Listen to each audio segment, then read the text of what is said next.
Hi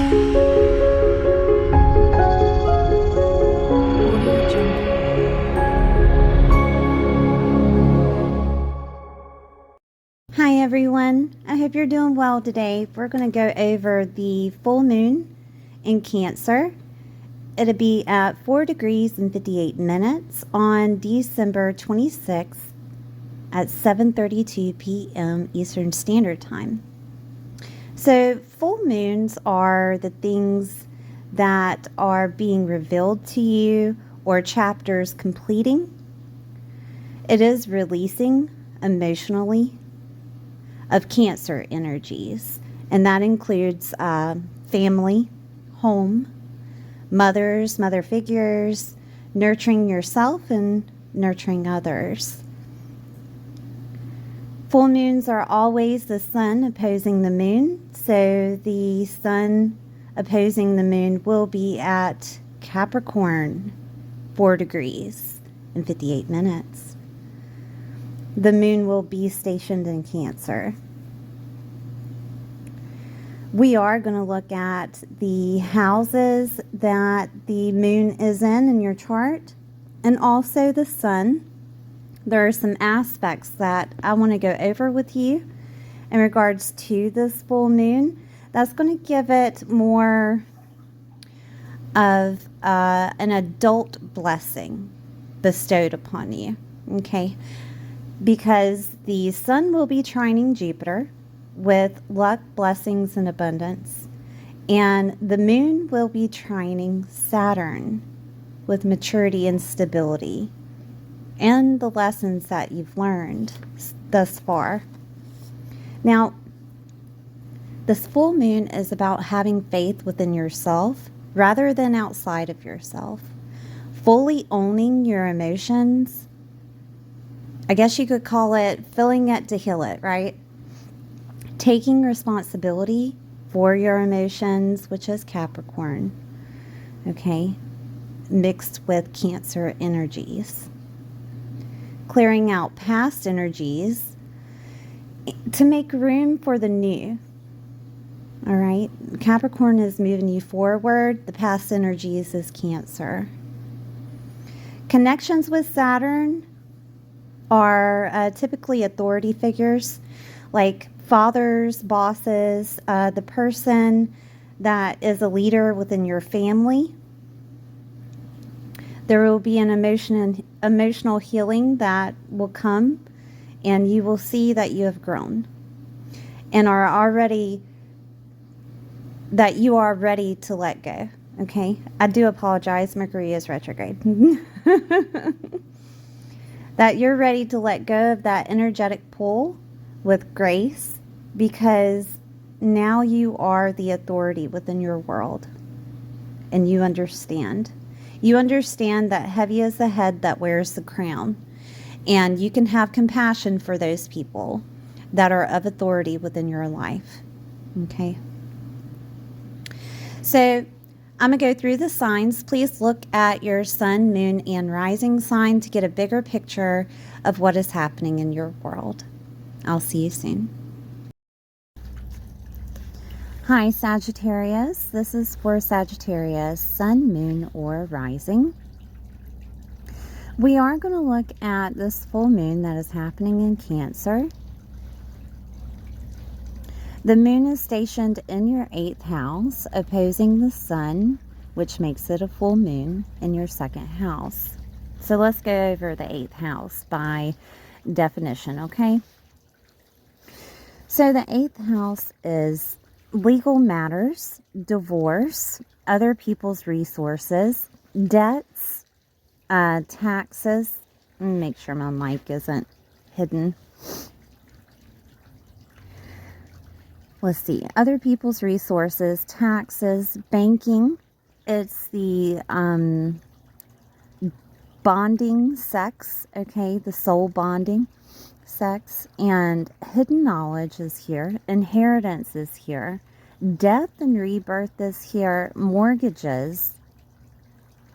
When I say hidden knowledge, it can be esoteric knowledge, or it can be astrology or tarot cards, you know, taboo topics, right? There is an emotional releasing here.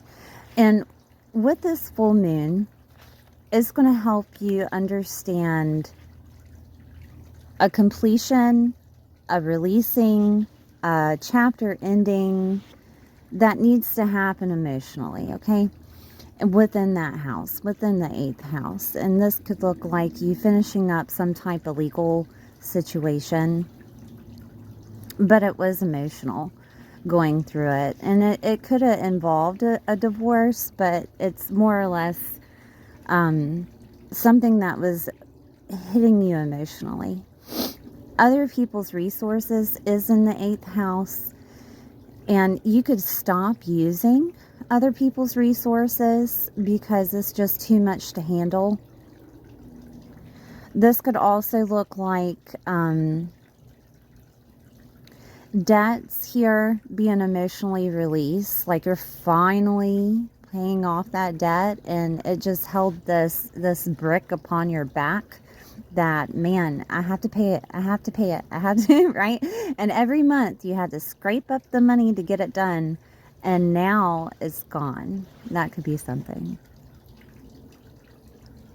This could also look like the things that you didn't want to do but have to do, such as taxes or anything affiliated with the government.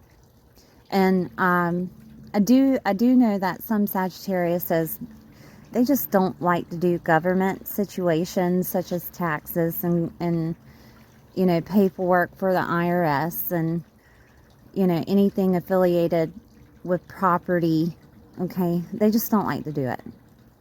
They would rather have a secretary. You know, I do understand that. And it hits them emotionally. So there could be just an emotional release here of you actually doing it and getting it done and it's over with, okay? This could also look like a transformation. With death and rebirth activated, this could be you changing yourself emotionally.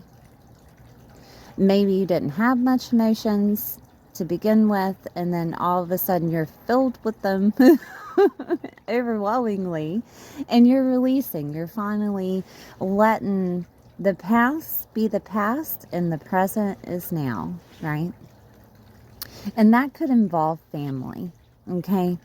That could involve some type of tie or cord that you have in regards to family and, you know, how you feel about family or how you think about them, you know, which hits your emotions and, you know, guides your expectations with that. You're releasing it.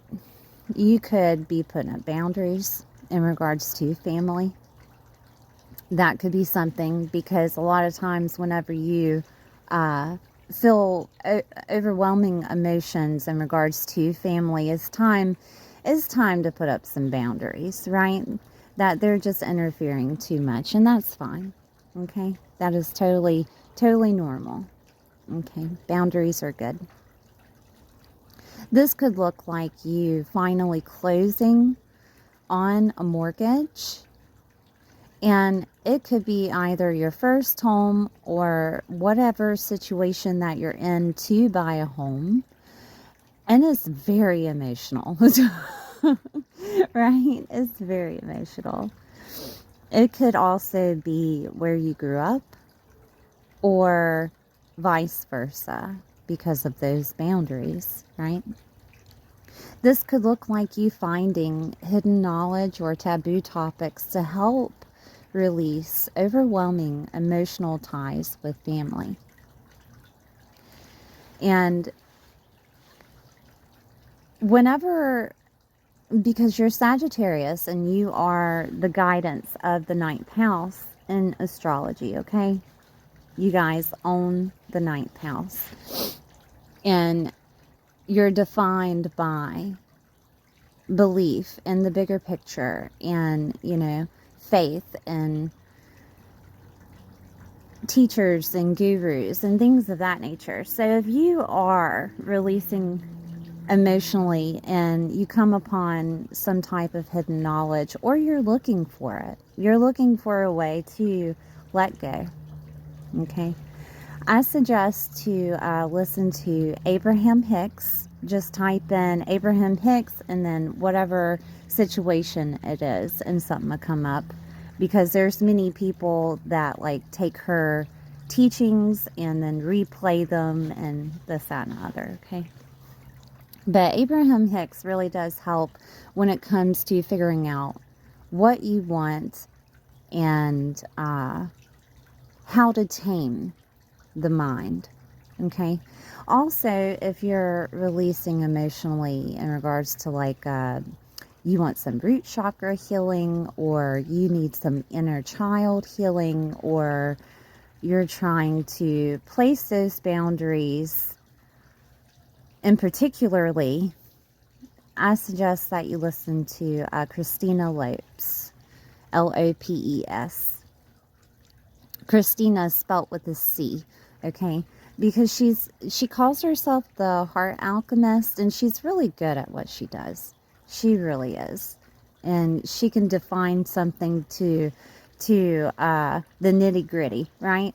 I'm having trouble with words, Mercury retrograde, but we'll get to that aspect. All right, so let's move on. Second house is activated with that sun there opposing the moon. And the second house deals with money. All right, it also deals with values. What do you value? Are you valuing too much in regards to money to hold an emotional pull on you? Right? That could be something that you're releasing. You could also be receiving an inheritance, or an inheritance is coming to fruition at this time, because the second house is activated, and also the 8th house with other people's resources. So that could be something that's happening, and it could have something to deal with family. Okay. Second house is your values of how you see and want your world to be. And you could have been holding values in regards to what your family thought your world should be. And this is a time that you're releasing that. All right? That you're finally coming to your own. Okay? All right. So let's look at aspects that are happening. We have the sun trining Jupiter, which is luck, blessings, and abundance, happening within your 6th house. So what this could be is money, blessings, luck coming to you with your daily routine, your job. This could also look like your health being really good at this time. And with everything going on in regards to emotions, those emotions that are leaving you or releasing are having an impact on your health, and you feel better, right? That could be something that's happening here. Because sometimes we store it within our body of how we feel. Okay. This could also look like, I think I said money from work, some type of money from work, some type of blessing from work. If you're an entrepreneur, you could be getting in jobs, or if you are working for someone else, there could be some type of gift that's shown up for you within that job, or a promotion of sorts. This could also look like a raise. This could look like maybe the year-end evaluation, and they give you something for, you know, the work that you've done thus far. This could also look like gifts from coworkers. And if you've been looking for that pet to have for emotional support, this could be the time that it comes into your life and changes you from feeling overwhelmed to unconditional love, right? You can find unconditional love with pets. In the sixth house, it would be smaller than a goat. Okay. All right. So let's look at another aspect that's happening, which is the moon trining Saturn. And Saturn has been in your fourth house. And what's Saturn doing here? Well, Saturn could have been having some issues with family. Okay. Arguments, disagreements of some sort with family, because Cancer rules this house, okay? The same as this full moon. Isn't that great? Right? We're releasing it though. Don't worry. We're releasing it.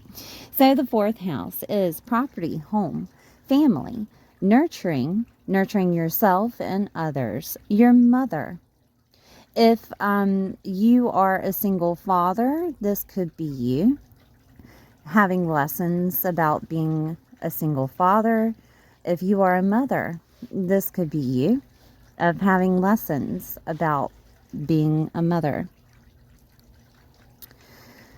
Security is here. That sense of belonging, foundation, and emotional core strength this year. So Saturn gives in lessons. Saturn gives in maturity and stability.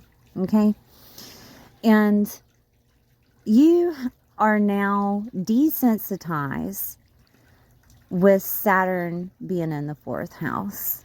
You have figured out, it doesn't matter where you are, home is within yourself. It doesn't matter what's going on. You can nurture yourself. Okay. Also, if you had been having problems with mothers, you're figuring out that it really doesn't matter about her expectations. You love her unconditionally. Because Pisces lets you let go and go with faith. It also tells you to love others unconditionally. Okay? This is why sometimes people regard Pisces to Jesus. Okay? Because Jesus loved unconditionally. So Pisces is telling you be like Jesus, right? Pretty much. This could have looked like you gaining or losing property. And that was to show you that the stability of home is within you. Doesn't matter where you are, where you're located. It's within yourself. Okay? Saturn gave you that desensitization within that fourth house so that you can deal with those matters on your own with confidence. With it trining this full moon, you're going to see it. You're going to see how much you've grown, and you're going to see how much you're adulting now. Okay? So there is another aspect with Mercury being conjunct Mars in Sagittarius, and that is in your first house. The first house deals with your image. It deals with how other people see you. And it also deals with your physical appearance and your physical body. So with Mercury being here, Mercury is your mind and communication. With it being retrograde with Mars, can cause animosity. It can cause disagreements. This could be with family and the way that they see you. Okay. This could also be with your family and their expectations of you, because you are highlighted here. It's all about you in the first house, right? But remember, if there's any type of disagreements, miscommunication, anything of that nature, there's possibly clarity coming through during the animosity. Look for it. Take time out of the argument to try to see it, okay? Because Mercury is trying to show you the truth of other people. And this could be, for example, someone tells you, well, you act like this, blah, blah, blah, blah, blah, right? And you're trying to tell them how you are and who you are, and they're just not listening, right? Because it's in Sagittarius, okay? And, you know, you guys know that you're either right or you're halfway right. It's one or the other. And when everybody feels that way, there's a problem. Okay? There is a problem. And everybody is going to feel this way for at least 3 days after a full moon, so keep that in mind, okay? Because a lot of people don't know how to handle anger or animosity, or they refuse to confront it, and it just kind of lingers. So give it a 3-day grace, all right? But if this happens and you're having a disagreement about who and what you should be, remember that a lot of times people are arguing with you because they love you. Usually when they don't argue with you or say anything, it's not even hate there, because hate is passion, right? They just don't want to put effort of energy toward you, okay? So, I mean, to me, that's not love at all. So if people are arguing with you passionately, especially family, they love you. And you can agree to disagree, right? Just keep that in your head. I agree to disagree. And, you know, you can stop arguing or just tell them that you love them for who they are. No matter their expectations of you, right? I love you for being who you are. Oh, goodness. All right, Sagittarius. Thank you for being here. Please like, share, and subscribe, and I'll see you next time.